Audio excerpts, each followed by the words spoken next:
नमस्कार दोस्तों। गर्मी शुरू होते ही एक परेशानी सबको घेर लेती है। पसीना, चिपचिपाहट और साथ में शुरू हो जाती है जलन, खुजली और वो लाल लाल रैशेज।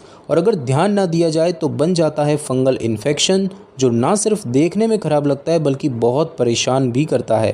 लेकिन टेंशन लेने की ज़रूरत नहीं, क्योंकि इस वीडियो में मैं आपको बताने वाला हूँ कैसे आप गर्मी में इन स्किन प्रॉब्लम से आसानी से बच सकते हैं, वो भी बिना महंगे इलाज के। दोस्तों, गर्मियों का मौसम अपने साथ सिर्फ धूप और पसीना ही नहीं लाता, बल्कि कई तरह की स्किन समस्याएं भी साथ लाता है, जैसे कि रैशेज, खुजली, जलन और सबसे कॉमन फंगल इन्फेक्शन। आपने भी शायद महसूस किया होगा कि पसीना ज़्यादा आते ही शरीर के कुछ हिस्सों में लालपन, चकत्ते या खुजली शुरू हो जाती है, और ये संकेत हो सकते हैं एक स्किन इन्फेक्शन के, जो अगर समय पर ना रोका जाए तो और बढ़ सकता है। लेकिन घबराइए नहीं, इस वीडियो में हम जानेंगे कि गर्मियों में फंगल इन्फेक्शन क्यों बढ़ता है, इससे बचने के आसान और असरदार तरीके, कौन सी क्रीम और साबुन मदद करते हैं, और कुछ घरेलू आयुर्वेदिक उपाय भी जो आपकी त्वचा को राहत दे सकते हैं। और साथ ही हम ये भी समझेंगे कि कब आपको डॉक्टर से ज़रूर मिलना चाहिए। तो वीडियो को आखिर तक ज़रूर देखें, क्योंकि आपकी त्वचा की सुरक्षा इसी वीडियो में छुपी है। दोस्तों, अब सवाल ये उठता है कि आखिर फंगल इन्फेक्शन गर्मियों में ही क्यों ज़्यादा होता है। इसका सीधा सा जवाब है पसीना, नमी और गर्म वातावरण। फंगल इन्फेक्शन एक तरह का स्किन इन्फेक्शन होता है जो फंगस नाम के सूक्ष्म जीवों की वजह से होता है। और ये फंगस उन जगहों पर पनपते हैं जहां नमी यानी कि गीलापन, गर्मी और कम हवा का प्रवाह होता है। अब सोचिए, गर्मियों में शरीर के कौन कौन से हिस्सों में ऐसा माहौल बनता है, जैसे कि बगल यानी कि अंडर आर्म्स, जांघों के बीच का हिस्सा यानी कि इनर थाइज, गर्दन की सिलवटें और उंगलियों के बीच। जब हम ज़्यादा देर तक पसीने में भीगे रहते हैं या टाइट और सिंथेटिक कपड़े पहनते हैं तो ये नमी स्किन पर बनी रहती है, जो फंगस के लिए एकदम परफेक्ट माहौल बनाती है। और इसीलिए गर्मियों में अगर त्वचा की सफाई और सूखापन ना रखा जाए तो फंगल इन्फेक्शन की संभावना कई गुना बढ़ जाती है। दोस्तों, गर्मी के मौसम में सबसे ज़रूरी होता है अपनी त्वचा का ख्याल रखना, क्योंकि अगर थोड़ी सी भी लापरवाही हो जाए तो वही पसीना जो शरीर को ठंडा करने के लिए निकलता है, वही बन जाता है खुजली, जलन और रैशेज़ की वजह। तो आइए जानते हैं कुछ आसान लेकिन असरदार तरीके जिनसे आप इन दिक्कतों से दूर रह सकते हैं, वो भी घर बैठे। सबसे पहला तरीका है रोज़ नहाएं और अच्छे से सुखाएं। दिन में कम से कम 1 या 2 बार स्नान जरूर करें, और नहाने के बाद सिर्फ कपड़ा डाल लेना काफ़ी नहीं है। शरीर के उन हिस्सों को अच्छे से सुखाना ज़रूरी है जहां पसीना ज़्यादा आता है, जैसे कि बगल, जांघों के बीच, गर्दन की सिलवटें और पैरों की उंगलियों के बीच। दूसरा तरीका है सूती और ढीले कपड़े पहने। टाइट, सिंथेटिक या पॉलीएस्टर वाले कपड़े पसीना सोखते नहीं बल्कि नमी को स्किन से चिपकाए रखते हैं, जिससे इन्फेक्शन का खतरा बढ़ता है। गर्मियों में हमेशा हल्के सूती और ढीले कपड़े पहने ताकि हवा का प्रवाह बना रहे और त्वचा को आराम मिले। तीसरा तरीका है पाउडर का इस्तेमाल करें, लेकिन समझदारी से। एंटी फंगल पाउडर या टेल्कम पाउडर का इस्तेमाल कर सकते हैं, लेकिन हल्के हाथ से। बहुत ज़्यादा पाउडर लगाना भी स्किन को ब्लॉक कर सकता है, खासकर जो लोग ज़्यादा पसीना बहाते हैं, जैसे कि बच्चे, बुजुर्ग या वर्किंग प्रोफेशनल्स, उनके लिए ये और भी ज़रूरी है। चौथा तरीका ये है कि दिन में 1 बार कपड़े जरूर बदलें। अगर आप पूरा दिन बाहर रहते हैं या वर्कआउट करते हैं तो एक ही कपड़ा पूरे दिन पहनना सही नहीं। जैसे ही आप घर लौटें, कपड़े बदलें, और अगर संभव हो तो नहा भी लें। इससे स्किन को रेस्ट मिलता है और नमी हटती है। और पांचवा तरीका है धूप से बचाव करें। धूप सीधे स्किन पर पड़े तो जलन, रैशेज और भी बढ़ जाते हैं। तो कोशिश करें कि जब सूरज तेज हो, दोपहर 12 से 3 के बीच, तब ज़्यादा देर बाहर ना रहें। और अगर जाना ही पड़े तो स्कार्फ, टोपी या फिर हल्का कॉटन श्रग जरूर पहनें। तो इन 5 आसान बातों को अपनी गर्मियों की दिनचर्या में शामिल करें और स्किन रैशेज, खुजली और फंगल इन्फेक्शन जैसी परेशानियों से खुद को दूर रखें। अब आइए जानते हैं कि अगर इन्फेक्शन हो ही जाए तो कौन कौन से क्रीम, साबुन और पाउडर आपकी मदद कर सकते हैं।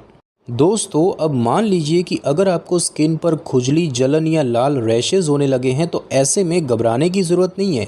कुछ ऐसी चीज़ें हैं जो शुरुआती इन्फेक्शन यानी फंगल इन्फेक्शन के हल्के मामलों में राहत दे सकती है, और ये मेडिकल स्टोर पर बिना डॉक्टर की पर्ची के भी मिल जाती है। सबसे पहले बात करते हैं क्रीम्स की हल्के फंगल इन्फेक्शन के लिए। तो फंगल इन्फेक्शन के लिए कुछ खास एंटी फंगल क्रीम्स इस्तेमाल की जाती है, जैसे कि क्लोट्रिमाजोल, उदाहरण के तौर पर कैंडिड क्रीम या कैनेस्टन। दूसरा है टर्बिनाफाइन, जैसे कि लेमिसिल क्रीम। और तीसरा है कीटोकोनाजोल, जैसे कि नाइजरल क्रीम। ये क्रीम्स शरीर के उन हिस्सों पर लगाई जाती है जहां खुजली, लाल चकत्ते या जलन महसूस हो रही हो, लेकिन सिर्फ तब जब त्वचा पर कोई जख्म, पस या सूजन न हो। याद रखिए, ये क्रीम्स हल्के इन्फेक्शन में ही असर दिखाती है। अगर कोई दिक्कत ज़्यादा हो तो अपने आप कुछ भी न लगाएं, बल्कि डॉक्टर से ज़रूर मिलें।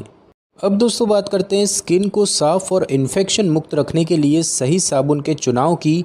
तो हर दिन की साफ़ सफाई के लिए नहाने में इस्तेमाल होने वाले साबुन भी बहुत मायने रखते हैं।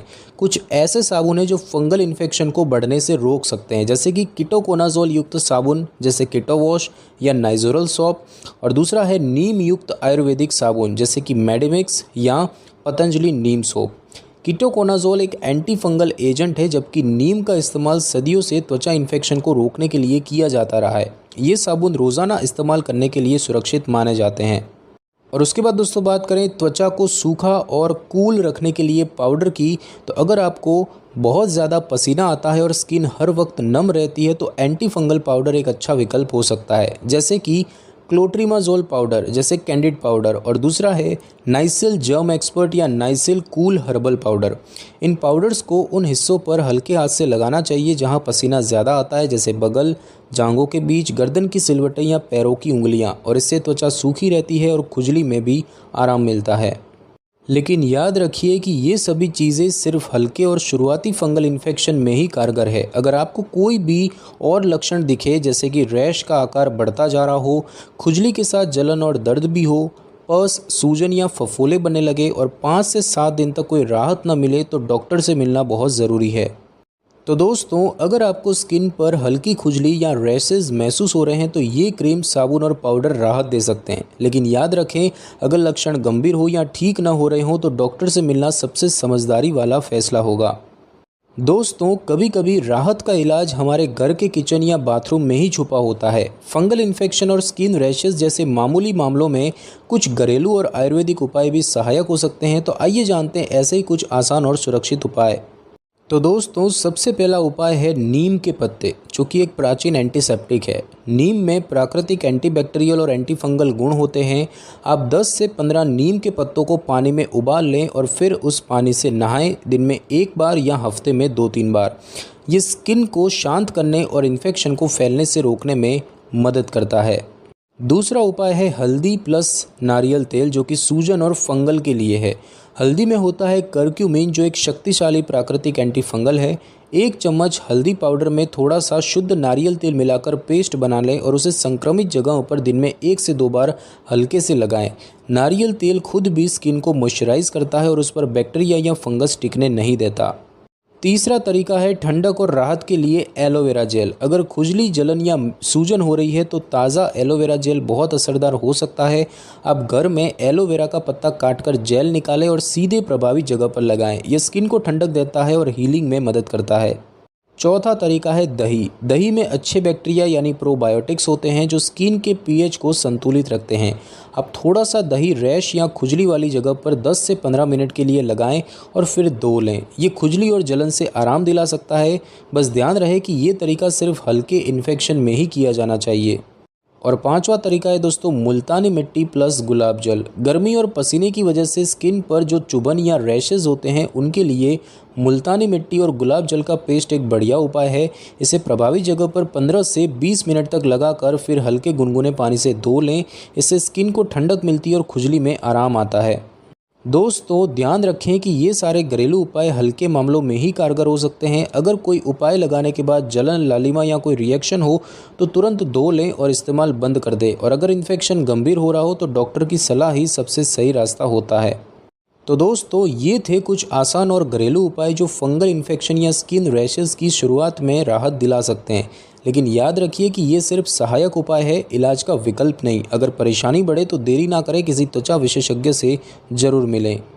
तो दोस्तों, अब तक हमने जाना कि गर्मियों में स्किन रैशेज और फंगल इन्फेक्शन से कैसे बचा जा सकता है और शुरुआती मामलों में क्या क्या किया जा सकता है। लेकिन कुछ लक्षण ऐसे होते हैं जो बताते हैं कि अब घर पर इलाज काफ़ी नहीं है और डॉक्टर से मिलना ज़रूरी है। तो दोस्तों, ध्यान दीजिए कि अगर आपके साथ इनमें से कोई भी स्थिति हो रही है, जैसे कि रैश या इन्फेक्शन लगातार फैलता जा रहा हो, खुजली के साथ तेज़ जलन, दर्द या सूजन हो रही हो, त्वचा से पस या बदबूदार द्रव निकल रहा हो, फंगल इन्फेक्शन बार बार वापस लौट रहा हो और ठीक होने के बाद भी, या फिर 5 से 7 दिन तक घरेलू इलाज या ओटीसी क्रीम से कोई फ़र्क न दिख रहा हो, बुखार या थकान जैसे सिस्टेमिक लक्षण दिखने लगे, या फिर अगर रोगी बच्चा है, बुज़ुर्ग है या पहले से कोई और स्किन कंडीशन है जैसे एक्जिमा, डायबिटीज़ वगैरह, तो ऐसी स्थिति में आपको डॉक्टर से ज़रूर संपर्क करना है। दोस्तों, याद रखिए कि सेहत के मामले में लापरवाही नहीं करनी चाहिए। अगर कोई भी लक्षण आपको चिंता में डाल रहा है तो तुरंत किसी त्वचा रोग विशेषज्ञ यानी कि स्किन डॉक्टर से संपर्क करें।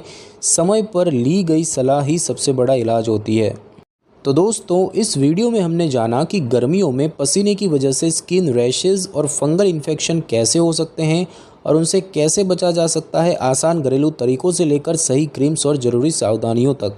हमने ये भी समझा कि कब हमें डॉक्टर से मिलना चाहिए और कब घरेलू उपाय पर्याप्त नहीं होते। सेहत से जुड़ी हर जानकारी का मकसद होता है जागरूकता फैलाना, डर नहीं। और याद रखें, समय पर लिया गया छोटा सा कदम आगे चलकर बड़ी परेशानी से बचा सकता है। तो दोस्तों, अगर आपको ये वीडियो जानकारीपूर्ण और मददगार लगा हो तो कृपया इसे लाइक करें और अपने परिवार और दोस्तों के साथ शेयर करें, क्योंकि ये जानकारी हर किसी के काम आ सकती है। और ऐसी ही सच्ची, साफ और सेहत से जुड़ी जानकारियों के लिए मेड हेल्थ सपोर्ट को सब्सक्राइब जरूर करें, क्योंकि हम लाते हैं स्वास्थ्य की बातें बिल्कुल सरल भाषा में और बिना किसी भ्रामक वादे के। मिलते हैं अगली वीडियो में एक और ज़रूरी जानकारी के साथ। तब तक अपना ध्यान रखें और स्वस्थ रहें।